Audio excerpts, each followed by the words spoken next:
Monster macam apa yang membiarkan seekor anjing terperangkap di atap selama 6 hari? Bayangkan dirantai dalam suhu 100 derajat Celcius dengan makanan busuk dan air kotor. Tidak ada jalan keluar, hanya menggonggong minta tolong sementara orang-orang lewat di bawah. Disitulah tepatnya anak malang ini terjebak, ditelantarkan di atap. Ketika pemiliknya menjual rumah mereka dan meninggalkannya di sana, kawanan anjing yang putus asa itu menggonggong dari blok-blok yang jauh. Seorang wanita baik hati memperhatikannya. Setiap hari selama hampir seminggu, dia melewati rumah itu dan mendengar gonggongannya semakin lemah. Dia merekamnya. Seekor anjing yang terengah-engah dan tertekan mondar-mandir di tanah yang kotor dan langsung membawanya ke pihak berwenang setempat. Awalnya, mereka mengabaikannya, tetapi ketika dia menunjukkan videonya, semuanya berubah. Mereka memberinya izin untuk memasuki rumah kosong itu. Apa yang dia temukan di dalamnya akan menghancurkanmu. Kelaparan, kotoran, dan rantai yang menyayat hati. Saat dia naik ke atap, anjing itu menjadi liar, berputar-putar, menangis, melompat-lompat seperti dia baru saja memenangkan lotre. Mangkuk makanannya penuh dengan kotoran berjamur. Airnya berwarna coklat dan dipenuhi lalat. Yang terburuk dari semuanya adalah rantai berat yang menjerat lehernya. Rantai itu sangat pendek hingga ia bahkan tidak bisa berbaring dengan benar.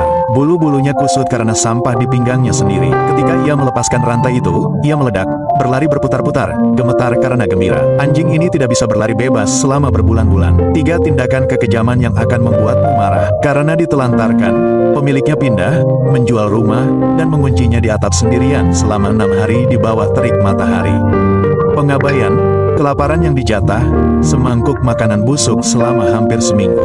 Rantai sepanjang penjara kurang dari 3 kaki. Ia bahkan tidak bisa mencapai tempat teduh. Jim si pengkhianat, ia melihat keluarganya pergi melalui jendela di bawah. Setiap gonggongan adalah permohonan bagi mereka. Ia membawa makanan sungguhan. Ia memakannya seperti ia belum pernah makan. Lalu datanglah mainan, bola tenis sederhana. Matanya berbinar. Ia bahkan tidak tahu cara memainkannya pada awalnya, hanya mengendusnya dengan hati-hati. Lalu ia berbunyi klik. Ekornya bergoyang-goyang, melesat mengejarnya seperti anak anjing. Saat itulah dia tahu anjing ini tidak kehilangan semangatnya, hanya harapannya. Keajaiban kesempatan kedua. Dia menamainya Lucky. Setelah kunjungan ke dokter hewan dan dinyatakan sehat, dia memandikannya untuk pertama kalinya setelah berbulan-bulan. Airnya berwarna hitam. Potongan rambutnya memperlihatkan wajah manis yang tersembunyi di balik wajah Matt. Namun, perubahan yang sebenarnya, bagaimana dia berterima kasih padanya. Setiap pagi sekarang, Lucky dengan lembut memasukkan tangannya ke dalam mulutnya. Bukan untuk menggigit, tetapi untuk memegang.